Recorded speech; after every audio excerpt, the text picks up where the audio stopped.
Assalamualaikum warahmatullahi wabarakatuh.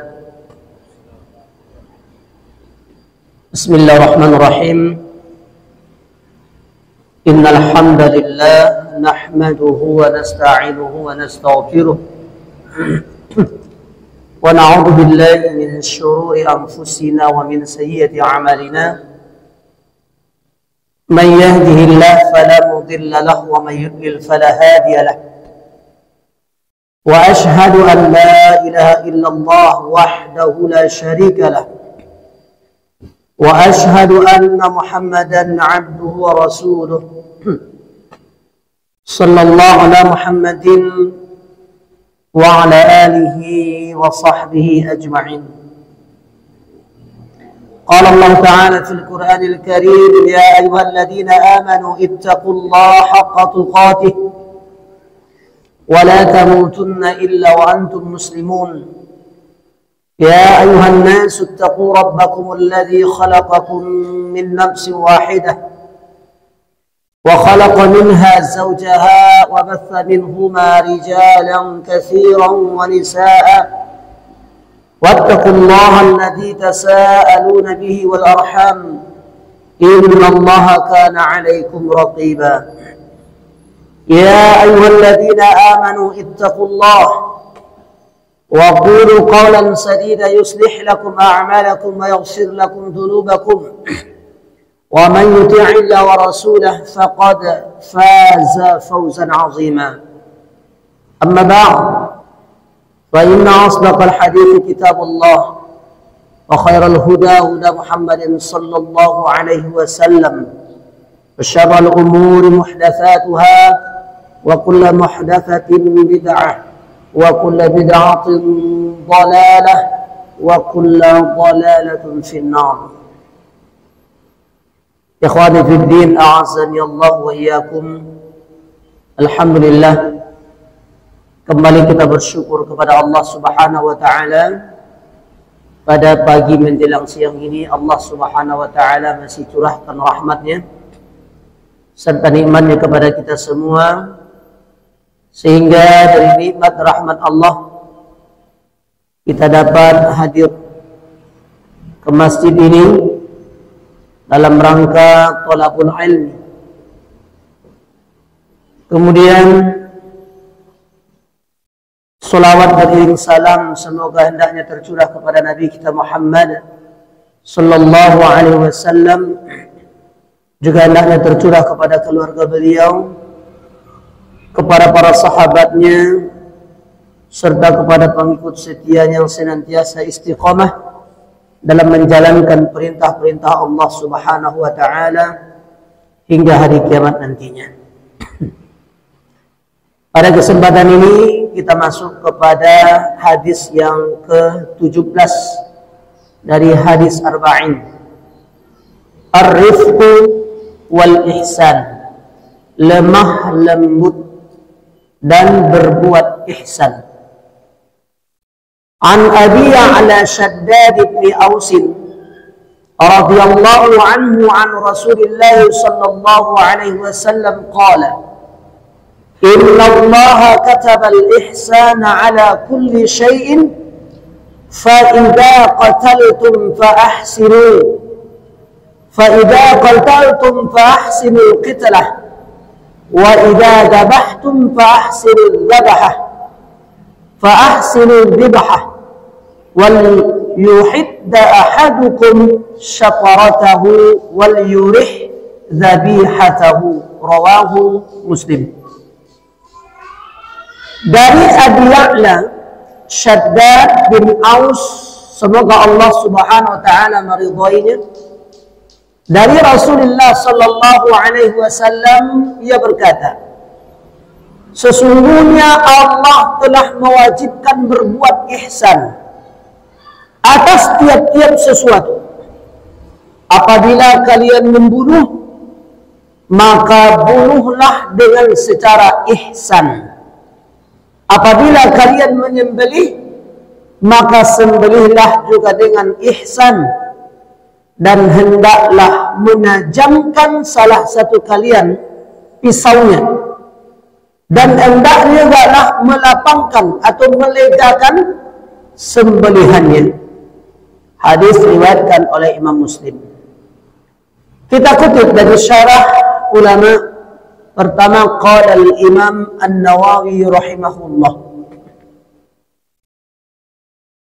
Imam Nawawi rahimahullah, qauluhu sallallahu alaihi wasallam, inna Allaha kataba al-ihsana ala kulli syai'in. Sesungguhnya Allah Subhanahu wa taala telah mewajibkan untuk berbuat ihsan atas tiap-tiap sesuatu. Wa min jumlatil ihsan indal qatlil muslim fil qisasi. Termasuk dalam kategori ihsan ketika seorang muslim membunuh fil qisas, dalam qisas. Wa yataqadu alatul qisas, dan mencari alat qisas. Wala yaqtulu bi alatil kalah, dan tidak membunuh dengan alat yang tumpul. Wa kadzalika yuhibbu asy-syafarata 'inda adh-dhibhi wa yurihul bahimah. Dan demikian juga hendaklah dia menajamkan atau mengasah pisau ketika dia menyembelih hewan tersebut, dan hendaklah juga melegakan binatang ternak yang disembelih. Wala yaqta'u minha syai'an hatta tamuta, dan tidaklah boleh seorang yang memotong hewan tadi sebelum hewan itu mati, dia sudah potong-potong, dia sudah kuliti. Wala yuhiddu sakin qibalaha, dan tidak pula boleh mengasah pisau itu di depan hewan yang akan disembelih. Wa an yu'rada 'alaiha al-ma' qabla adh-dhabh, dan hendaklah ia memberikan kepada hewan yang akan disembelih itu air sebelum dia menyembelihnya. Wa la yadhbahu al-labun wa la dhatal walad, dan janganlah orang itu menyembelih hewan yang anaknya sedang menyusui, yang susu itu masih dibutuhkan oleh anak tersebut.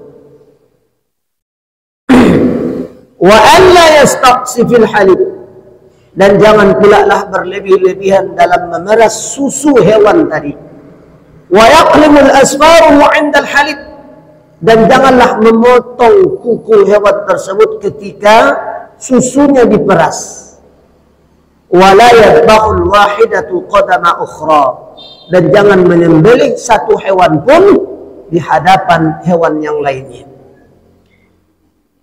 Ikhwanu fiddin, azanillahu wa iyyakum.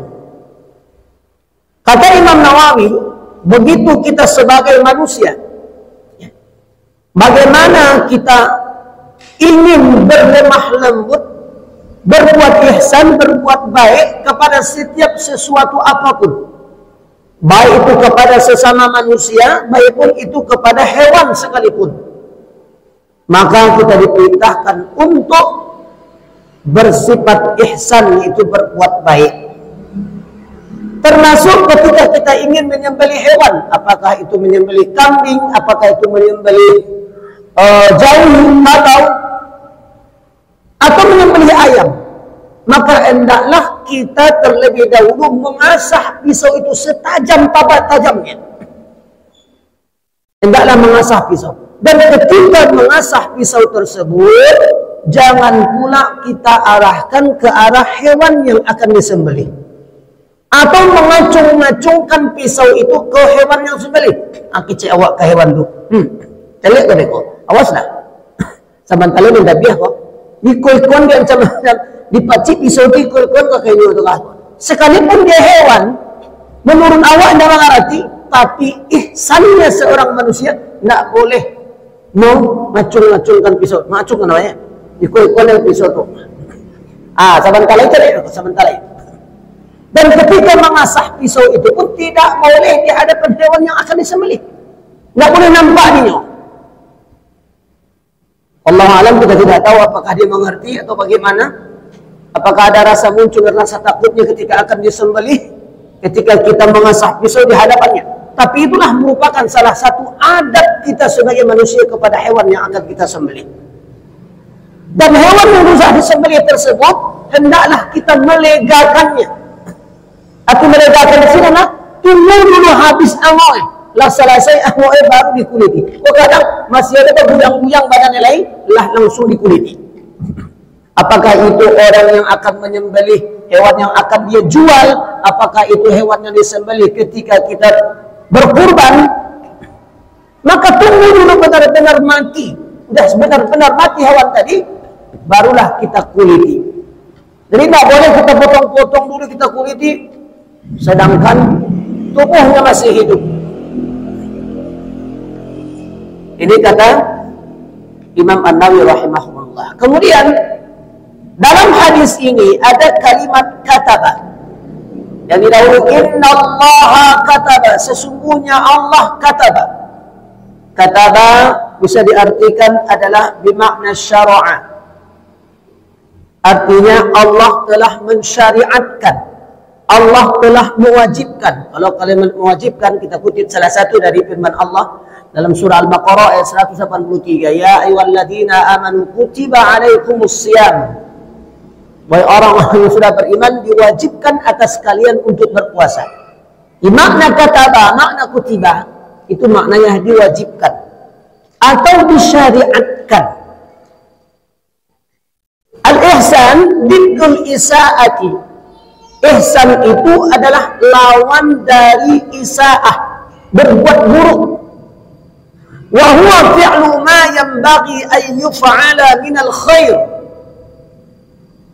Dialah perbuatan seseorang yang sepatutnya, yang sepantasnya untuk melakukan perbuatan yang baik dan menahan dirinya dari perbuatan dosa dan mendermakan kebaikannya kepada hamba Allah yang lainnya, baik itu melalui harta bendanya, melalui kehormatannya, ilmunya, maupun jiwa atau raganya. Adapun yang dimaksud dengan ihsan, bila kita nisbatkan kepada peribadatan kepada Allah Subhanahu wa ta'ala. Kata Imam As-Sa'di, al-ihsan naw'ani. Ihsan itu ada dua macam. Al-ihsan fi ibadatil khaliq bi an ya'budallaha ka'annaka yarahu fa in lam yakun yarahu fa inna Allah yarahu. Ihsan itu dalam ibadah kepada Khaliq yang menciptakan kita, yaitu Allah. Bi an ya'budallah ka'annahu yarahu. Soal ketika kita beribadah kepada Allah Subhanahu wa ta'ala, ka'annahu yarahu, seolah-olah dia melihat Allah. Fa in lam yakun yarahu, jika dia tidak dapat melihat Allah, fa innallaha yarahu, maka sesungguhnya Allah yang melihat dia. Kemudian sebagaimana dikhabarkan dalam hadis Nabi sallallahu alaihi wasallam berkaitan dengan macam ihsan dalam beribadah kepada Allah Subhanahu wa taala. Akhbirni 'anil ihsan. Qala an ta'budallaha ka'annaka tarahu fa illam takun tarahu fa innahu yaraka. Sesungguhnya beribadah kalian kepada Allah seolah-olah kalian itu melihat Allah. Jika kalian tidak dapat melihatnya, maka sesungguhnya Allah melihat kamu. Ikhwani fiddin, a'azzani Allah wa iyyakum. Ihsan sebagaimana dikatakan oleh Syekh Asy-Sya'di tadi, ada dua macam. Yang pertama ihsan fi ibadatil khaliq, yang ini kita sampaikan. Yang kedua ihsan fi huquqil khalqi. Yang kedua adalah ihsan dalam bentuk hak-hak seorang makhluk. Ihsan ini punya tingkatan. Adapun tingkatan pertama disebut dengan tingkatan muraqabah. Seorang yang beramal senantiasa dia merasa diawasi, merasa dia diperhatikan oleh Allah Subhanahu wa taala dalam setiap aktivitas yang dia lakukan. Berdasarkan sabda Nabi tadi, lam takun tarahu fa innahu yaraka. Kamu tidak dapat melihat Allah, tapi sesungguhnya Allah itu dapat melihat kamu. Tingkatan ini banyak dimiliki oleh orang. Apabila seseorang itu mengerjakan sholat, dia merasa ia diperhatikan dan ia pun memperbagus tata cara sholatnya. Kenapa? Karena dia tahu ada orang yang memperhatikan dia. Sebagaimana contoh orang yang melakukan amal riya. Contoh hari Jumat. Kalau hari Jumat itu kan orang ramai, Pak. Kalau dia datangnya mungkin agak terlambat, orang kan jemaah sudah ramai. Ketika datang ke masjid, dia sholat sunnat tahiyatul masjid terlebih dahulu. Ketika dia masuk, dia bertakbir Allahu Akbar. Ketika itu pasti dia merasa dicali orang sebelah kanan, dicali orang sebelah kiri, dan dicali orang yang di belakangnya. Sehingga dia pun seakan rasanya sholat sembarangan. Kenapa? Dia tahu di kanannya, di kirinya, di belakangnya orang mencalinya. Sehingga pun ia memperbagus sholatnya. Dia pun memperlama berdirinya, memperlama rukuknya, dan memperlama sujudnya. Kenapa? Kalau capek-capek, seolah-olah dia merasa, kecil orang capek, kenapa jatuh sholat? Kencanglah sholat. Perasaan dia. Tapi belum tentu orang sebelah kanan, sebelah kiri, dan di belakang itu mencalinya sholat. Entah diperhatikan orang, entah tidak. Cuma dia merasa, itulah perasaan.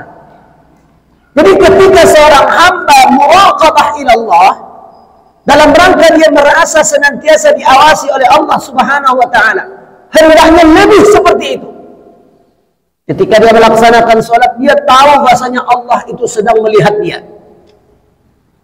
Kalau dia meyakini Allah sedang melihat dia ketika dia sholat, pasti dia akan membaguskan tata cara sholatnya.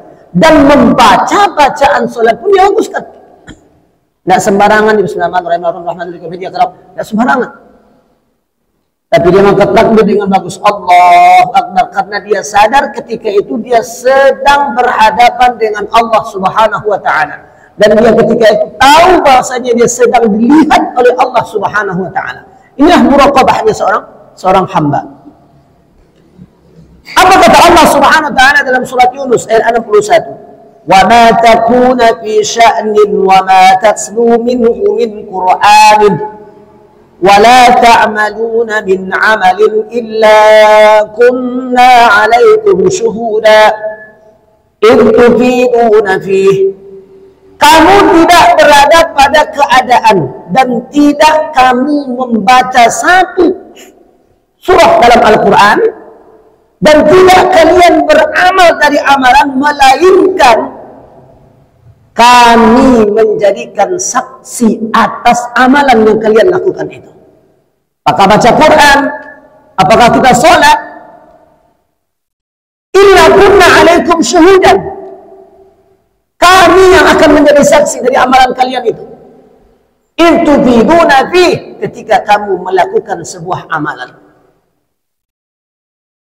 Jadi tingkat muraqabah, tingkat kita senantiasa diawasi oleh Allah Subhanahu wa taala, kalau itu tertanam di dalam jiwa kita, maka dalam situasi dan kondisi bagaimanapun kita senantiasa merasa kita diawasi oleh Allah Subhanahu wa taala. Karena orang yang sholat itu bukan hanya dia sekadar sholat, tetapi setelah dia sholat keadaannya seperti orang yang sholat.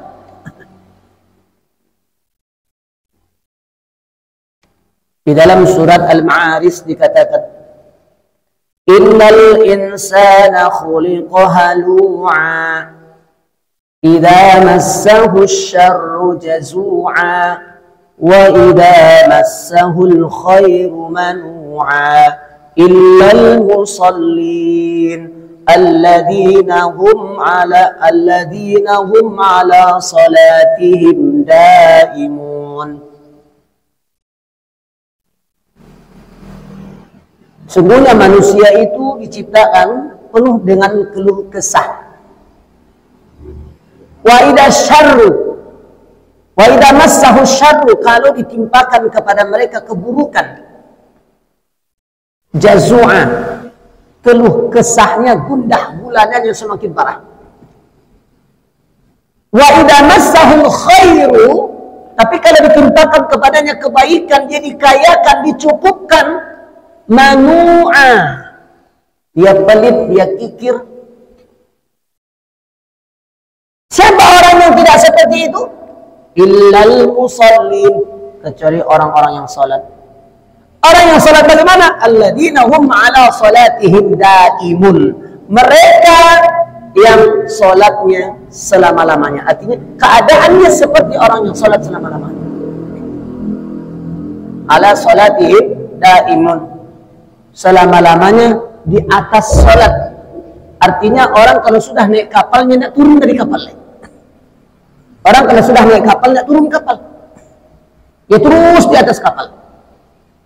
Jadi diumpamakan orang yang sudah sholat itu di atas kapal, maka setelah dia sholat maka tetap di atas kapal, nggak turun dari kapal tersebut. Jadi keadaannya seperti sholat. Setelah dia sholat, dia pun senantiasa terus muraqabah, selalu diawasi oleh Allah Subhanahu wa ta'ala. Tingkat yang kedua, ihsan itu disebut tingkat musyahadah. Tingkatan ini lebih tinggi daripada tingkatan yang pertama. Seorang senantiasa memperhatikan sifat-sifat Allah dan mengaitkan seluruh aktivitas dengan sifat-sifat Allah tersebut. Ini realisasi dari sabda Nabi Sallallahu Alaihi Wasallam, anta'budallaha ka'annaka tarahu. Engkau beribadah kepada Allah seolah-olah engkau melihat Allah. Kalau musyahadah itu Allah yang melihat dia. Dia selalu diawasi oleh Allah, Allah yang melihat dia. Kalau sudah tingkat musyahadah, maka dia yang melihat Allah. Artinya bukan lihat dengan mata. Tingkatannya sudah musyahadah. Jadi dia beribadah itu seolah-olah dia melihat Allah. Tingkatan yang tinggi daripada muraqabah yang musyahadah.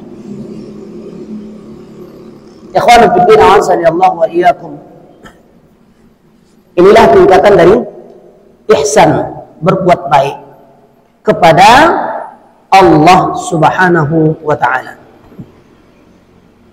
Kemudian yang kedua adalah ihsan fi huquqil khalqi, berbuat ihsan, berbuat baik dalam hak-hak makhluk. Pertama, tidak menzalimi diri sendiri. Salah satunya dalam berbuat dosa dan maksiat. Ya, orang-orang yang berbuat ihsan kepada dirinya itu, dia tidak akan pernah melakukan perbuatan-perbuatan dosa. Jika dia melakukan perbuatan dosa, maka dia segera istighfar mohon ampun kepada Allah. Sebagaimana kata Allah dalam surah Ali Imran, alladzina idza fa'alu fahishatan aw zalamu anfusahum dzakarullah fastaghfaru lidunubihim alladzina idza fa'alu, mereka yang apabila melakukan fahisyah, perbuatan keji, aw zalamu anfusahum, atau mereka menzalimi diri mereka sendiri dengan berbuat dosa dan maksiat, zakarullah, dia langsung ingat kepada Allah, ingat sama Allah, fastaghfaru lidunubihim, maka dia bersegera beristighfar mohon ampun kepada Allah Subhanahu wa taala dari dosa-dosa yang telah dilakukan. Walam yusirru ala ma fa'alu wa hum ya'lamun, selagi mereka tidak berkekalan dengan perbuatan dosa yang mereka lakukan. Kemudian tidak menzalimi diri sendiri. Kita ini butuh istirahat. Nggak bakal rajo pagi sampai sore, bakal rajo disambung lo malam lembur, sehingga tidak ada waktu kita untuk tidur. Ini dalam dunianya dulu, tidak berbicara dalam ibadahnya. Dalam urusan dunia saja kita butuh istirahat.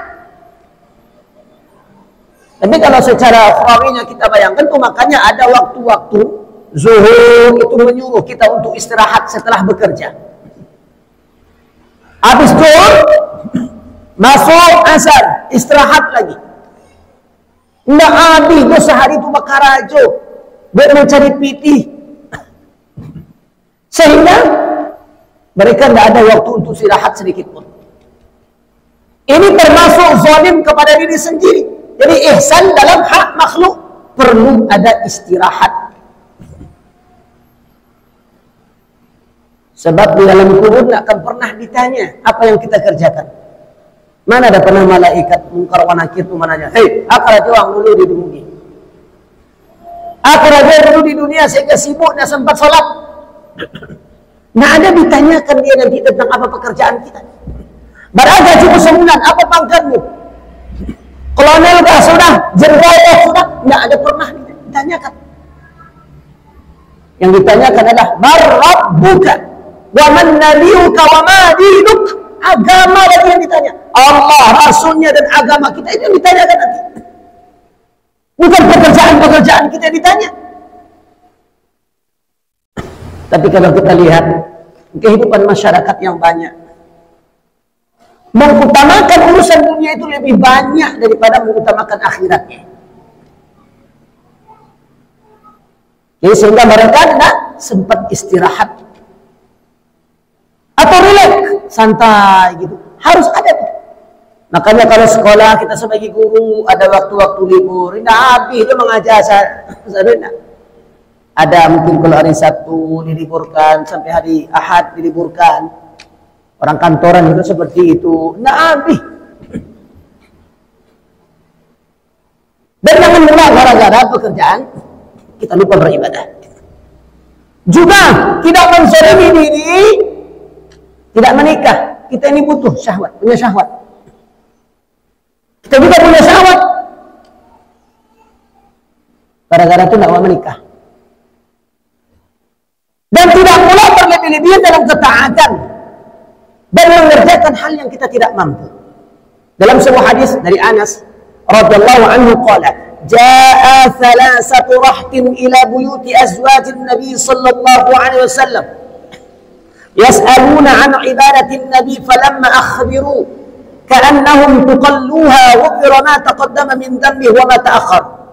Qala ahaduhum amma ana fa usalli al-layla abada wa qala al-akhar wa ana asumu ad-dahra abadan ولا أبطل وقال الآخر وأنا أعتزل النساء فلا أتزوج أبدا. فجاء رسول الله صلى الله عليه وسلم إليهم فقالوا أنتم الذين قلتم كذا وكذا أما والله إني لأخشاكم لله أتقاكم له لكني أصوم وأفطر وأصلي وأرقد وأتزوج النساء فمن رغب عن سنتي فليس مني. Dari Anas radhiyallahu anhu, ada datang 3 orang ke rumah istri Nabi sallallahu alaihi wasallam. Yas'aluna, mereka bertanya an ibadah Nabi SAW, tentang ibadahnya Nabi. Falamma akhbiru, tatkala istri Nabi mengkhabarkan kepada mereka, ka'annahum tuqalluha, seolah-olah mereka berkata, ufira ma taqaddama min dhanbihi wa ma ta'akhkhar. Nabi itu kan sudah diampunkan dosa telah lalu dan akan datang. Oh, sebegitu amal Nabi ya. Qala ahadum, salah satu di antara bertiga itu mengecek. Amma ana fa usalli al-laila abadan. Aku salat semalam suntuk. Aku akan beribadah dan aku melaksanakan salat semalam suntuk. Dan yang lain mengatakan wa ana sumut dahru abadan walau tit. Aku akan puasa dalam setahun, tidak akan berbuka. Aku akan puasa. Wa qala al-akhar ana aqsirun nisa. Aku akan jauhi perempuan, fala atazawwaju abadan, dan aku tidak menikah selama-lamanya. Itu kecek. Jadi kecek yang pertama, aku akan sholat malam tu, tidak akan jago semalam suntuk tu aku sholat dia. Ingin mereka membandingi bagaimana ibadahnya Nabi. Dan satu lagi mengatakan aku akan puasa dalam 1 tahun itu kena berbuka-buka. Dan yang lain mengatakan aku tidak akan menikah dengan wanita selama-lamanya. Faja'a Rasulullah, maka Nabi mendatangi orang bertiga tadi. Faqala, kata Nabi, antumul ladina qultum kada wa kada. Apa yang telah kalian katakan begini kata Nabi? Ana wallahi inni la akhsyakumullah. Kata Nabi, ketahuilah demi Allah sesungguhnya akulah orang yang lebih takut kepada Allah. Orang yang wa'atqakum, orang yang lebih bertakwa kepada Allah daripada kalian. Lakinni asum wa atur, kata Nabi, sesungguhnya aku puasa, aku berbuka.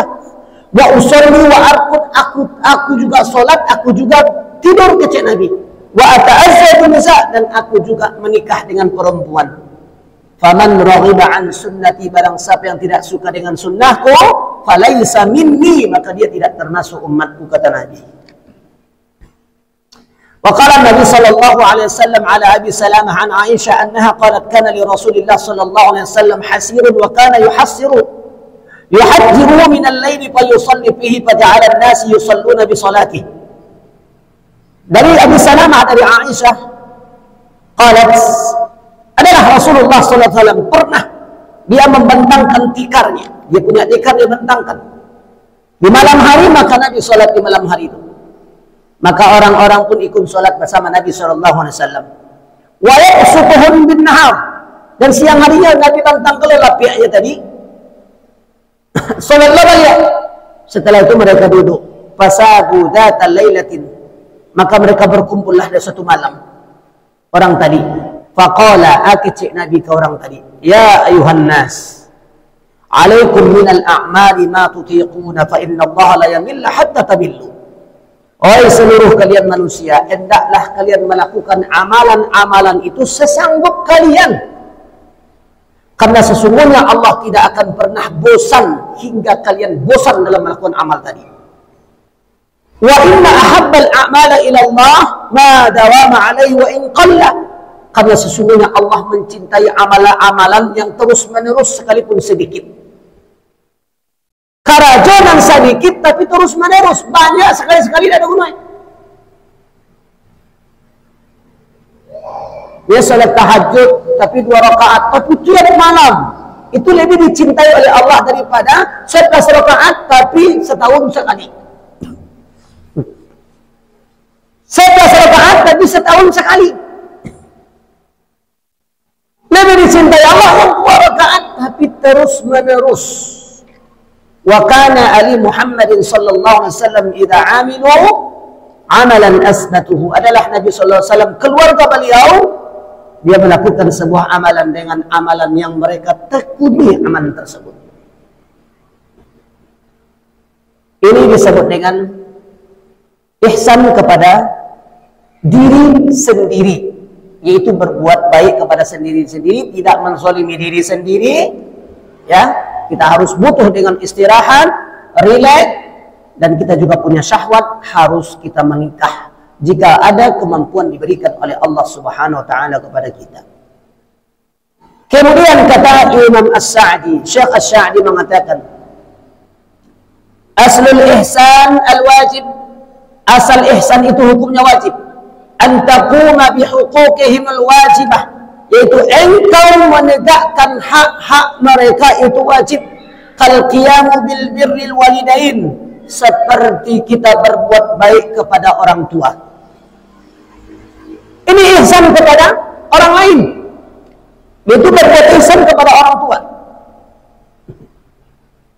Bagaimana cara berbuat baik ihsan kepada orang tua? Sebagaimana kata Nabi SAW. Ada orang bertanya kepada Nabi, ya Rasulullah, kepada siapa aku harus berbuat baik ya Rasulullah? Kata Nabi, ummak. Kemudian kepada siapa ya Rasulullah? Ummak. Kepada siapa ya Rasulullah? Ummak. Kemudian baru kepada abuk. Baru kepada bapak. Ibumu 3 kali. Baru kepada bapakmu, bapak. Baru kepada bapak. Dalam hadis lain, baru kepada ukhtahu, kepada saudara perempuanmu. Baru kepada akhuka, kepada saudara laki-laki. Jadi mendahulukan kalau kita ingin berbuat baik, memberikan sesuatu, ini disebut dengan ibadah yang sunnah gitu. Kita melakukan kebaikan itu mendahulukan orang tua, baru ayah, kemudian baru kakak atau yang perempuan nih, kakak atau saudara kita yang perempuan, kakak atau adik kan? Baru itu kepada saudara kita yang laki-laki. Baru yang akrab, fal akrab, yang terdekat dan yang terdekat. Kita melakukan kebaikan tersebut. Kemudian wasilatul arham, menyambung hubungan silaturahim. Berbuat ihsan kepada orang-orang yang ada kaitan tali darah kita. Apakah itu dari kakek kita, dari nenek kita, dari ibu kita, dari ayah kita. Yang ada tali darahnya disebut silatul rahim. Hubungan yang ada kaitan rahim. Itu pada hakikatnya. Maka kita perintahkan untuk berbuat baik. Terkadang, ikhwanu fiddin, a'azani Allah wa iyyakum, samurangnya sangat elok tetapi kepada keluarganya dia tidak pernah elok. Kau orang paso mana elok suka memberi, suka membantu, tapi kepada sanak famili keluarga dia, sehingga apa kata orang itu? Awak lain punya sanak, tapi sanak awak tu tidak ada pernah elok sama awak. Tapi kalau kau orang elok, apalagi dengan sanak kayu. Kadang kayu mengeluarkan zakat mungkin setiap tahun. Apakah itu 10 juta, apakah 20 juta setiap tahun dia mengeluarkan zakatnya. Kadang yang dia beri dulu adalah orang-orang terdekat.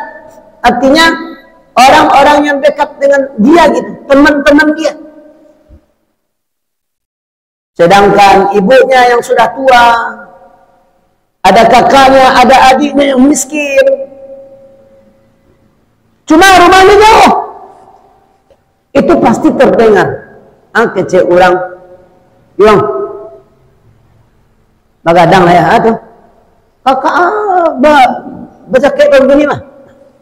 Menyala kayak lebih bagi tu taraso di ibu.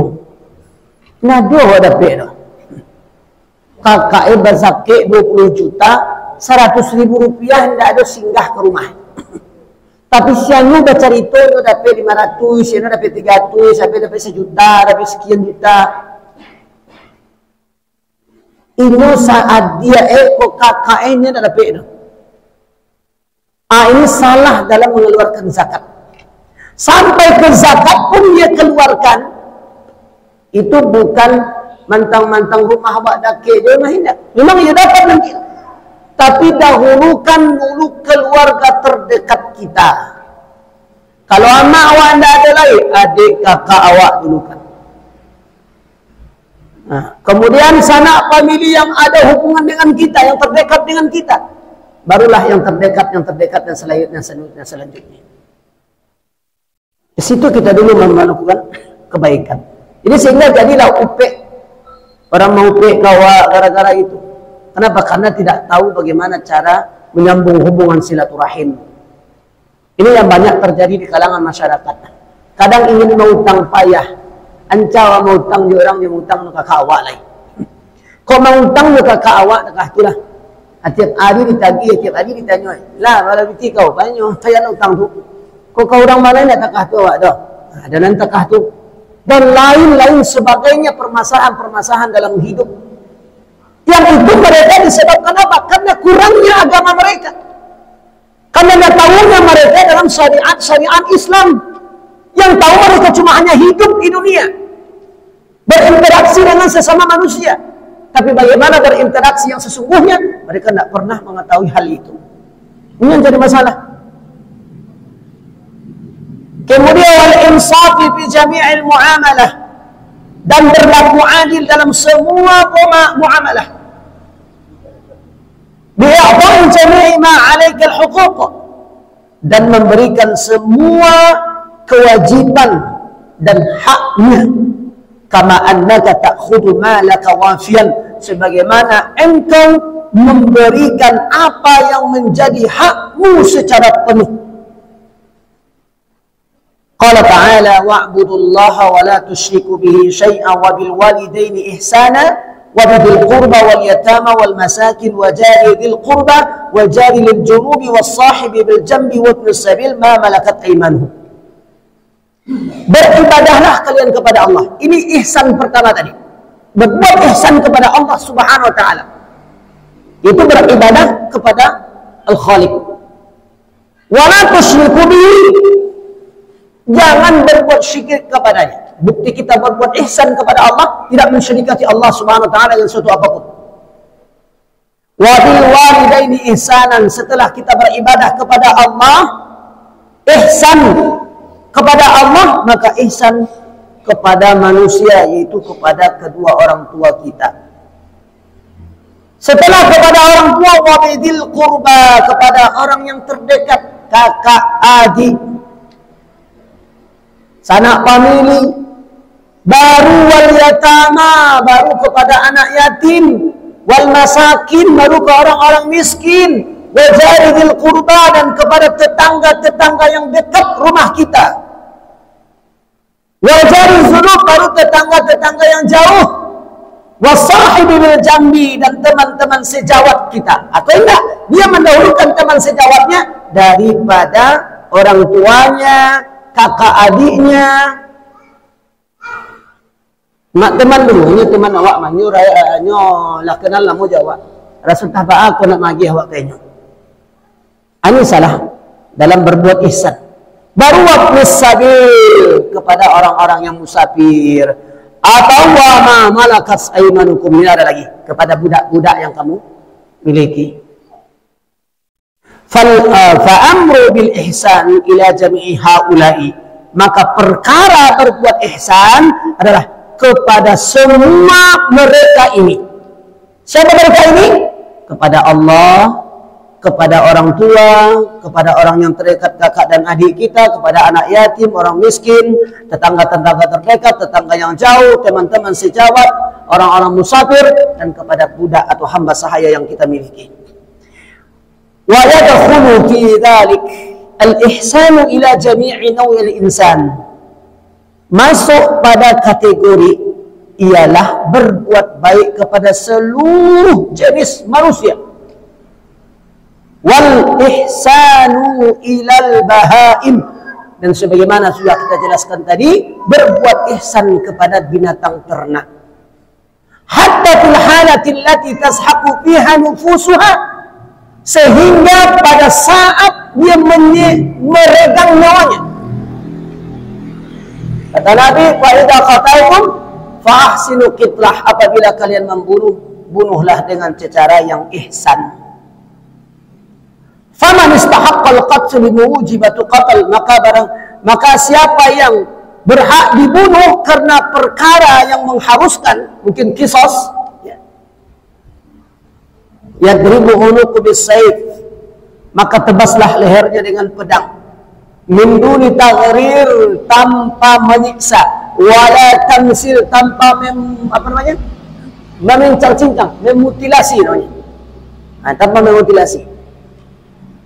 Wa idza dabahtum fa ahsinut dabahah, dan apabila kalian menyembelih, maka sembelihlah hewan itu dengan cara yang baik. Berbuat ihsan, ada ulama mengatakan hukum ihsan itu mustahab, dianjurkan. Ada yang mengatakan memang adalah wajib berdasarkan hadis, konteks hadis tadi, kataba, adalah diwajibkan atau disyariatkan untuk berbuat baik. Bahkan kepada hewan sekalipun. Sebagaimana kisah lamma dzakara Nabi sallallahu alaihi wasallam qissatul baghi allati saqat qalb syadidil 'atash. Tatkala Nabi sallallahu alaihi wasallam menyebutkan kisah seorang pelacur yang melihat anjing sedang kehausan, yang dia menjulur-julurkan lidah ke tanah karena hausnya badan, syadidul 'atash, sangat haus sekali. Kemudian wanita itu turun ke bi'run, ke sumur. Dia ambil sepatunya, dia ciduklah air tadi dengan sepatunya, dia berikan minum kepada seekor anjing tadi. Wa anna Allah syakara laha wa ghafara laha. Dengan perbuatan wanita pelacur tadi, karena ihsannya dengan seekor anjing yang kehausan, Allah berterima kasih kepada wanita tadi, dan Allah mengampuni dosa-dosa wanita tadi. Dan hadis ini nggak bisa digunakan sembarangan. Oh, kalau seperti itu Ustaz jadi pelacur Jawa lah. Mana rajin-rajin salat jadi pelacur saja, nampak anjing kehausan kasih minum. Jadi Allah berterima kasih, Allah menghapuskan dosa, selesai surga. Nah, ini salah pula. Nah, ini jangan gara-gara itu. Qalu di Rasulullah SAW, maka para sahabat mendengar hadis ini berkata kepada Nabi, inna lana bil bahaim ajran, sesungguhnya pada binatang ternak itu ada pahalanya Rasulullah. Qala fi kulli kabadin jarra ajran, dalam setiap binatang yang mempunyai hati yang sangat kehausan, di situ ada pahalanya. Ketika kita memberikan makan kepadanya, ketika kita memberikan minum kepadanya, maka ada pahalanya. Bagi makan kucing, bagi makan wawau itu ada pahalanya. Tapi kisah seorang pelacur ini dijelaskan pula dalam hadis yang lain, bukan hanya sekedar Allah bersyukur, berterima kasih, Allah ampunkan dosanya karena gara-gara itu saja, tapi seorang wanita itu memang ada memiliki niat untuk bertaubat kepada Allah Subhanahu wa taala. Memang dia setelah melacur aja kerjanya, dia ada niat, dipaslah, mungkin itulah takdir Allah. Dia melihat seekor anjing yang menjulurkan lidahnya kehausan, ibu hati nak ada talik timbana ada sumur ada, dia ambil sepatu tadi, ciduk air, dia pergi minum kancing tadi. Sehingga dikatakan kata Nabi, annallaha syakara laha, Allah berterima kasih ke seorang wanita pelacur tadi. Dengan terima kasih Allah tadi, wa ghafara laha, Allah ampunkan dosa wanita tersebut.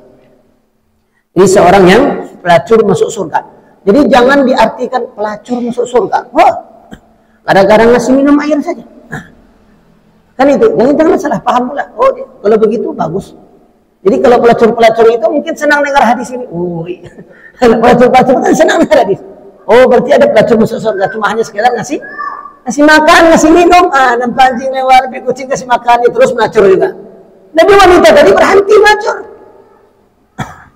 Jadi tidak gara-gara itu. Jadi dia memang betul-betul bertobat kepada Allah. Allah berikan hidayah padanya bertobat kepada Allah. Dan ada juga orang yang menyakiti binatang juga dalam hadis seorang wanita yang mengurung kucing, tidak dikasih makan, tidak dikasih minum, sehingga kucing itu mati, penyebab wanita itu masuk neraka. Ini dia berbuat asa'ah, berbuat buruk, tidak berbuat ihsan. Jadi kita diperintahkan agar kita berbuat ihsan sekalipun itu kepada hewan. Jadi ihsan ada dalam membunuh, ihsan dalam menyembelih.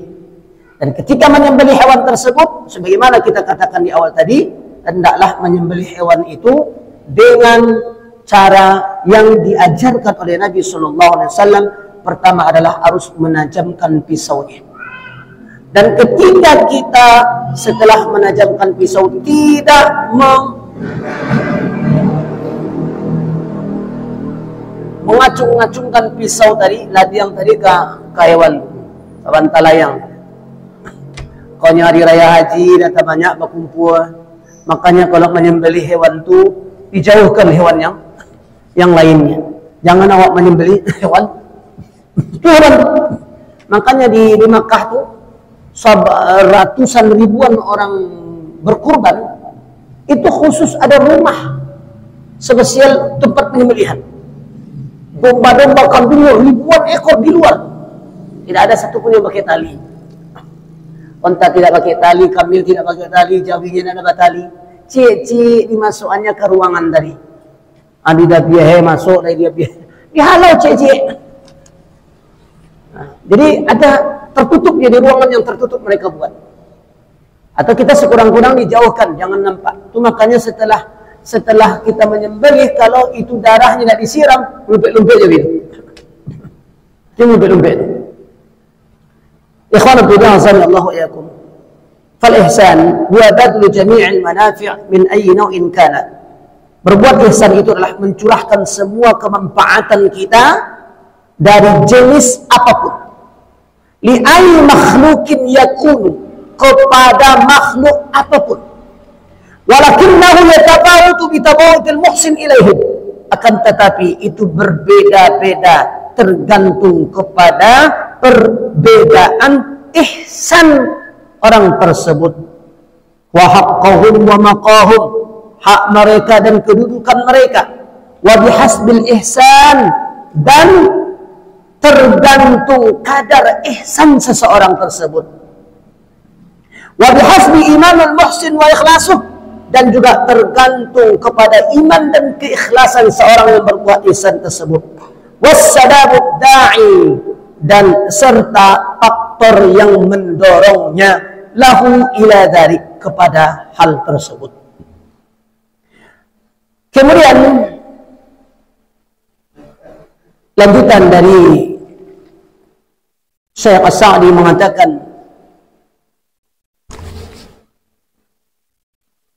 wa man kanat tariqatuhu al-ihsan ahsanallahu jazaa'uh. Siapa yang cara atau metode ihsannya itu lebih ihsan, lebih baik, ahsanallahu jazaa'uh, Allah pun akan memberikan balasan ihsan pula kepada orang tersebut.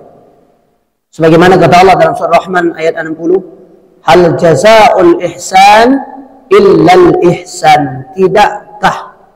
Tidak adakah balasan yang ihsan, yang baik, kecuali dengan perbuatan yang baik. Lilladzina ahsanul husna wa ziyadatan, bagi orang-orang yang berbuat baik, maka ada tambahan diberikan oleh Allah kepada orang yang berbuat ihsan tersebut. Lilladzina ahsanu fi hadhihi dunya hasanatun, bagi orang-orang yang berbuat ihsan di dunia ini, maka dia akan nanti memperolehkan hasanah di akhirat nantinya. Inna rahmatallahi qaribun minal muhsinin, sesungguhnya rahmat Allah subhanahu wa ta'ala dekat dari orang-orang yang berbuat ihsan. Ay muhsinina fi ibadatillah, al-muhsinina ila ibadillah. Muhsinina fi ibadatillah artinya berbuat ihsan dalam beribadah kepada Allah, dan berbuat ihsan seorang hamba kepada Allah subhanahu wa ta'ala. Wallahu ta'ala yujibu ala ibadihi al-'adl min al-ihsan wa yandabuhum ila ziyadatil fadli minhu. Allah subhanahu wa ta'ala mewajibkan atas hamba-hambanya agar bersifat adil dan berbuat ihsan, dan menganjurkan mereka supaya bermohon kepada Allah agar mendapatkan tambahan karunia darinya.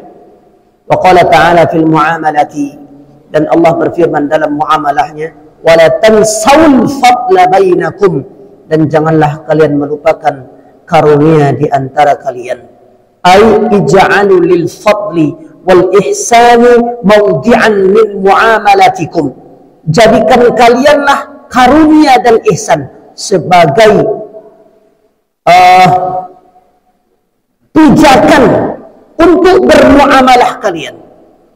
Wala tastaqsu fi jami'il huquq, dan janganlah menuntut pada semua hak-hak. Bal bahkan yassiru wa la tu'assiru, permudah kalianlah, jangan kalian persulit. Wa tasamahu fil bai'i wasyira, dan berlapang dada dalam berjual beli. Wal qada' wal iqtida, dan pemenuhan dan tuntutan. Wa man alzama nafsahu hadzal ma'ruf, barang siapa yang mewajibkan dirinya untuk berbuat ma'ruf, nala khairan katsira, maka ia akan meraih kebaikan yang banyak. Wa ihsanan kabira, dan berbuat ihsan yang besar. Wallahu a'lam. Allah lah yang lebih mengetahui. Ikhwanu fillah, azani Allah wa iyyakum. Inilah kajian hadis tentang ar-rifq wal ihsan, berlemah lembut dan berbuat ihsan. Cukupkan kita perluas saja dengan tanya jawab. Insyaallah pada pertemuan berikutnya, yaitu pada Ahad yang kedua. Karena ini ada halangan, saya kemarin mengantarkan anak ke pesantren, maka saya tidak bisa, maka saya pinta pada Ahad yang ketiga. Insyaallah hadis yang ke-18 tentang at-taqwa wa husnul khuluq, bertakwa dan akhlak yang bagus. Memang minggu ketiga itu tidak ada ya, minggu kosong. Ya tafadhal, silakan, insyaallah kalau bisa dijawab kita jawab. Ya Pak. Dalam masalah pendidikan, apakah asalkan kita untuk menghadapkan kewajiban kita? Yang kedua, dalam hal pendidikan terhadap kewajiban, apakah masih gagal jika anak-anaknya akan bukan mereka itu masih banyak yang contohnya kita sholat. Iya. Berbuat ihsan, apa tadi? Menyembelih itu apakah harus diarahkan ke arah kiblat? Iya. Salah satu syaratnya pisaunya tajam, kemudian orang yang menyembelih itu beragama Islam, kemudian dia arahkan ke arah kiblat. Menyembelih hewan, wajahnya diarahkan ke arah kiblat. Wajah hewan itu diarahkan ke arah kiblat. Ya dia awaknya langsung kan awak dia lemah kiblat. Jadi ini digoleh antara aku, ko pantat ko kaki, ko kalau apa, ko kan antara aku meneleh. Begitu. Itu ko contoh kiblat situ. Jadi ko kaki sampai ko ada. Jika ko awak pun tekah tu menyembelih. Ada awak pun marah kiblat, dia pun diarahkan wajah itu arah kiblat. Kemudian bagaimana kita berbuat ihsan dengan apakah tetangga, masyarakat, teman-teman kita, tapi dia masih berbuat maksiat, suka melakukan dosa. Kalau ada yang lebih afdal, orang-orang yang taat, maka dahulukan yang taat. Kalau tidak ada lain, mudah-mudahan dengan pemberian kita itu menggugah hati dia. Menggugah hati kita. Jangankan Pak, ke orang Islam yang tidak sholat, bahkan kalau kita berjiran tetangga dengan orang-orang non-muslim, kita dianjurkan Nabi untuk berbuat baik kepada mereka. Ada tetangga kita non-muslim, kalau kita membeli durian 10, kurang-kurangnya lagi agak 2 sebelah rumah. Dia non-muslim tuh. Jangan campakkan kulitnya saja ke samping rumahnya. Sehingga dia muncul membeli durian orang saja. Tidak muslim gitu, ha? Kan ada anak-anaknya nampak. Kita cium dia awak membuka durian. Sekurang-kurangnya kita bawa, kok ada sikit Pak. Wak dari Padang tadi, dari Bukit Tinggi, dari Sikah di kayu tanam ada banyak durian. Bagi 10 dia jiran tetangga wak. Dan muslim tuh Pak, tidak sholat, mereka tidak puasa. Apa untuk menunjukkan akhlak kita kepada mereka? Sebagaimana akhlak yang dijelaskan dalam satu riwayat, Allah alam apa sahih atau tidaknya, ketika Nabi SAW lewat dalam suatu perjalanan, sering melewati rumah orang Yahudi. Nabi setiap lewat diludahi. Setiap lewat diludahi. Suatu ketika Nabi lewat, tidak ada lagi yang meludahi. Nabi lihat kiri, lihat kanan. Kata orang sebelahnya lagi, ada apa Rasulullah? Ini kalau saya lewat dari sini, itu saya sering diludahi. Kemana orang yang ludahi saya? Kata, oh sakit ya Rasulullah. Nabi bersegera pulang ke rumah. Ya Aisyah, ada makanan? Ada roti ya Rasulullah, bungkuskan. Bungkuskan, dia masuk. Bawa bungkus tadi, datang ke rumah jauh dia. Diketok pintu. Siapa? Saya, kata Nabi. Siapa? Saya, langganan Anda.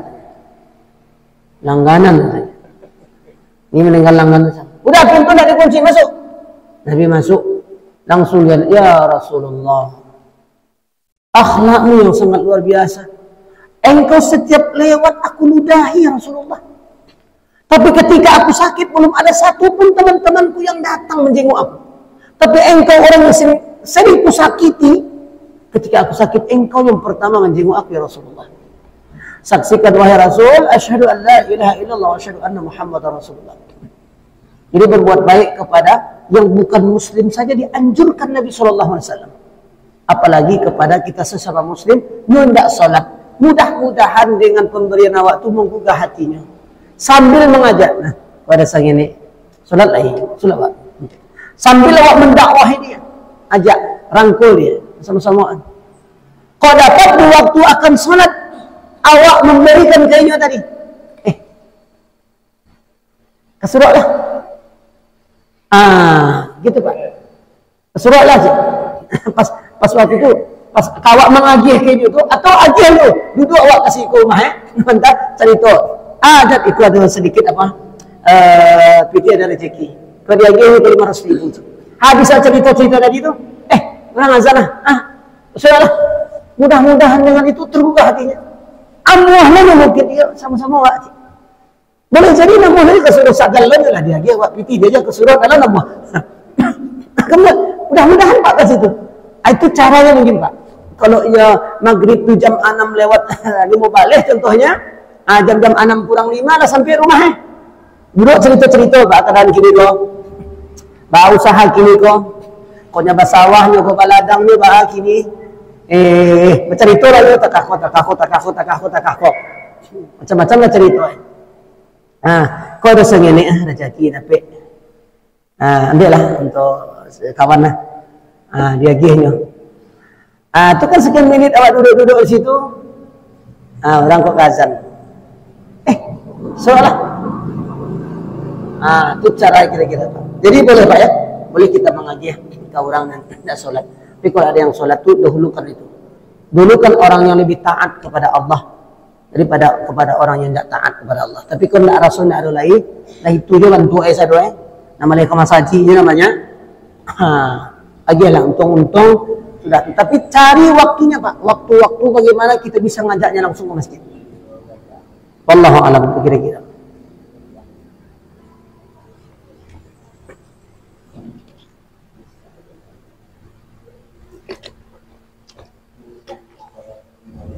Iya. Apa beda sunat dengan sunnah? Pertama, apa beda sunat dengan sunnah? Secara hukum fikih, secara hukum fikih namanya sunat. Hukum salat rawatib, artinya salat sebelum dan sesudah hukumnya sunnah. Hukum yang sunnah secara hukum fikih itu sunnah Nabi Sallallahu Alaihi Wasallam. Apa itu sunnah? Kebiasaan yang dilakukan Nabi Sallallahu Alaihi Wasallam. Nabi biasa setelah dan sebelum sholat, Nabi melaksanakan sholat sunnah rawatib. Kemudian ada sunnah yang tidak bisa diabaikan, bisa jadi wajib. Jadi ada sunnah itu mereknya sunnah, tapi dia wajib. Kok sunnah Nabi kok?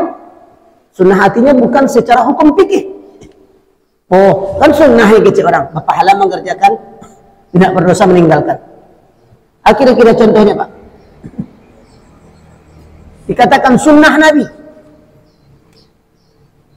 Contoh kalau kita laki-laki, sunnah Nabi itu apa? Memakai celana di atas mata kaki. Contoh, ini sunnah Nabi. Baik, kalau sunnah Nabi itu bisa jadi wajib. Kenapa? Kata Nabi, ma asfala minal ka'bain minal idari fa finnar. Sesuatu yang di bawah mata kaki, pakaian, sarung, celana, tempatnya dalam api neraka. Kalau di bawah mata kaki. Kemudian dalil yang berikut mengatakan sesungguhnya Allah Subhanahu wa taala tidak akan melihat pada hari kiamat. Salah satunya adalah rajulun musbilin. Laki-laki yang isbal. Isbal itu orang yang menjulurkan pakaiannya bajelo-jelo, terpijak-pijak karena sarawat. Lebih-lebih. Kemudian pakaian itu termasuk pakaian orang-orang sombong. Sehingga kata Nabi kan, iyyaka wal isbal, jauhilah isbal. Fa innal isbala minal makhidah, karena isbal itulah suatu perbuatan yang sombong. Innallaha la yuhibbu kullal makhidah. Sungguhnya Allah tidak suka kepada orang-orang yang sombong. Itu dari lebih jelasnya gitu. Kalau kecenderungan kalau sombong, kan kalau sombong, kena sombong itu dalil yang membantah kalau sombong atau tidak sombong. Iyyaka wal isbal, jauhilah isbal. Berarti ini sunnah Nabi bisa jadi wajib. Ini sunnah secara hukum hadis dan Al-Quran. Dikatakan sunnah Nabi, kebiasaan lakukan Nabi, berarti itu bisa menjadikan wajib. Karena salah satu syarat ibadah yang kita lakukan,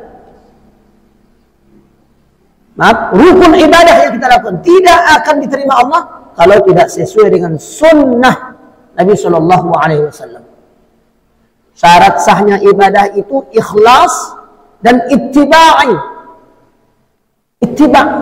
kepada Al-Quran dan sunnah Nabi SAW.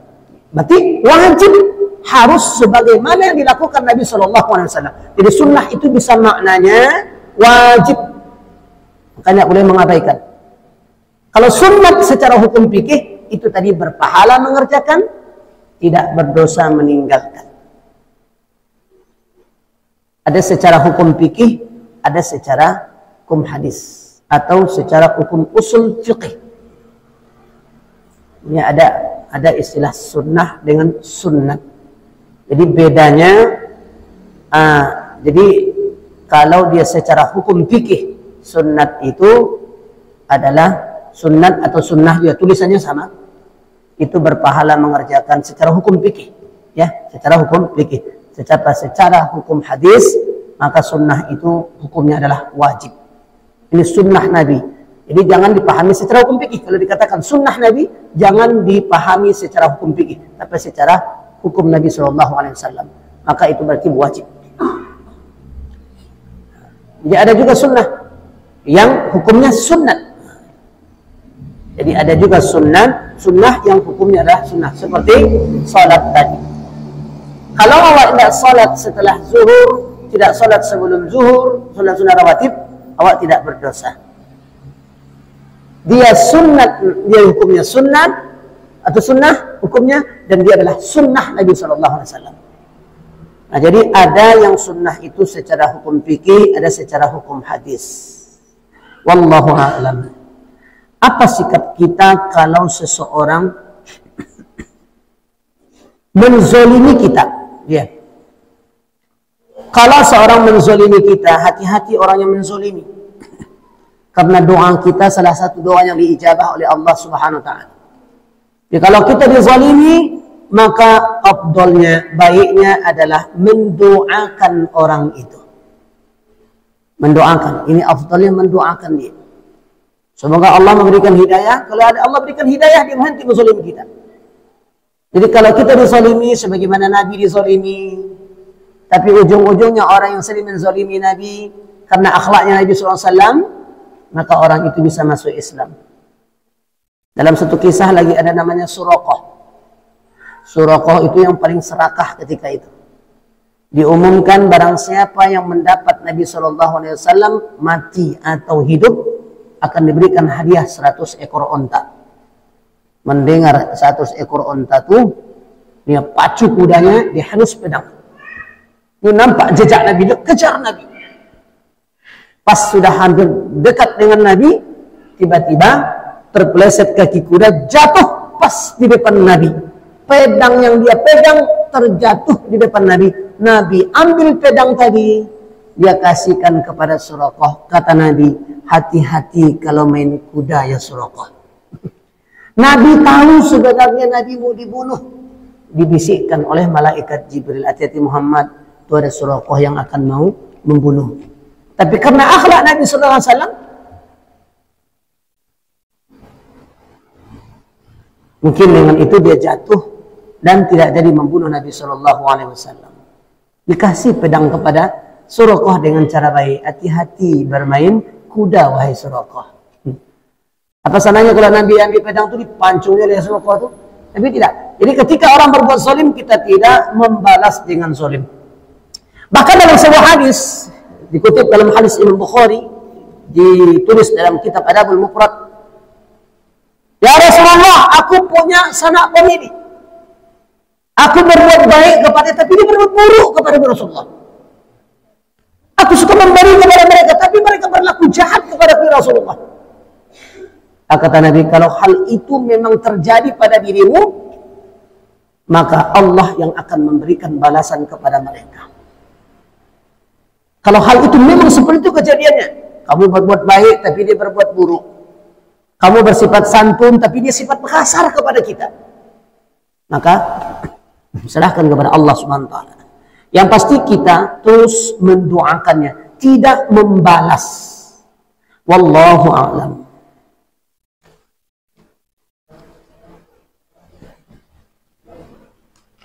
Ya.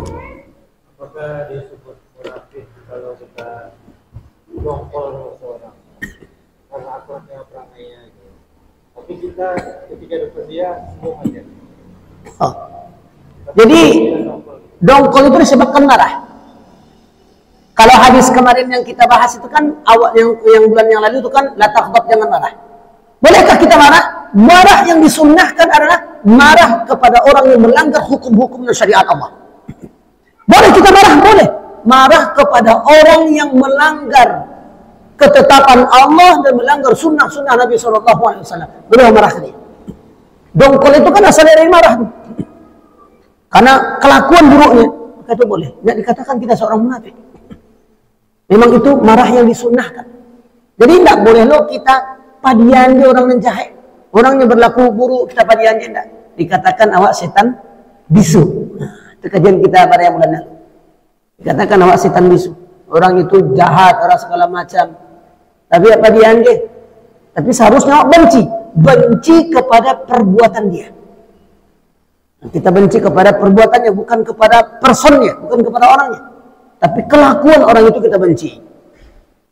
Maka itu marah awak dengan dia, awak marahi lo, maka itu kemarahan yang diperbolehkan. Sunnah. Itu bukan marah yang tercela. Kalau marah tercela itu kan marah sembarang-barang marah Jawa. Marah tidak ada aturan gitu. Jadi karena dia melanggar syariat, melanggar hukum Allah, atau kelakuan-kelakuan yang buruk dia lakukan, maka kita boleh marah. Jadi dongkol itu kan marah. Tapi marah yang tidak, marah yang terpendam. Marah yang tidak keluar, kemudian dongkol tidak menceliaknya. Atau marah sama anak Jawa itu. Marah sama, tapi tidak melampiaskan marah awak tadi. Nah, jadi kok marah apakah di dalam hati dongkolnya, apakah marah kita lampiaskan, maka itu marah diperbolehkan. Kalau orang itu berbuat kesalahan. Kan kata Nabi, "Man ra'a minkum munkaran falyughayyirhu bi yadihi, fa in lam yastati' fa bi lisanihi, fa in lam yastati' fa bi qalbihi, wa dzalika adhaful iman." Barang siapa yang melihat suatu kemungkaran, maka hendaklah dia mencegah dengan tangannya. Ditampar, ditinju, mungkin tidak bisa awak. Awak tidak punya power, awak tidak punya kekuatan. Itu cuma ada yang instansi-instansi yang bisa menampar, yang bisa memukul. Kalau nggak tidak sanggup, pabilisani dengan lidah, awak dia nasihatnya. Allah tu karaja tu yang tengah tu lagi. Lah dia punya nasihatnya juga. Atau tidak sanggup, ilam nasati tidak sanggup dengan lidah awak. Maka nasihat dia payah, serba salah dia awak. Dia bercerita hak awak. Bagi qalbih dengan hati awak mendongkol mencelinya. Lerang dalam hati awak sebenarnya.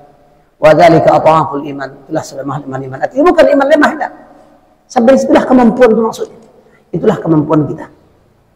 Wallahu a'lam.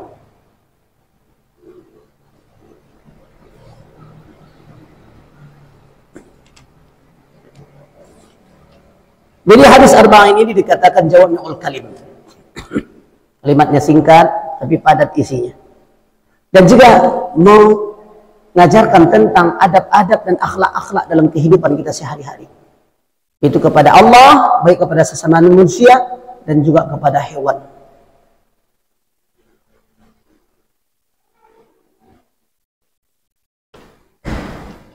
Ada lagi?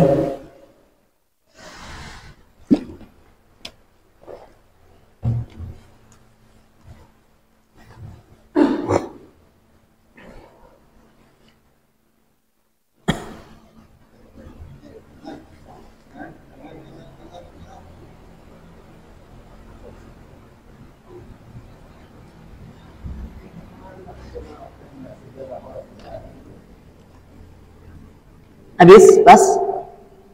Ibunya ada yang mengirim surat lagi.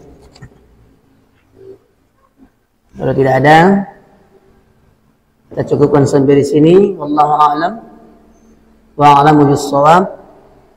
Kita bacakan kafaratul majlis. Subhanakallahumma wa bihamdika asyhadu an la ilaha illa anta astaghfiruka wa atubu ilaik. Assalamualaikum warahmatullahi wabarakatuh.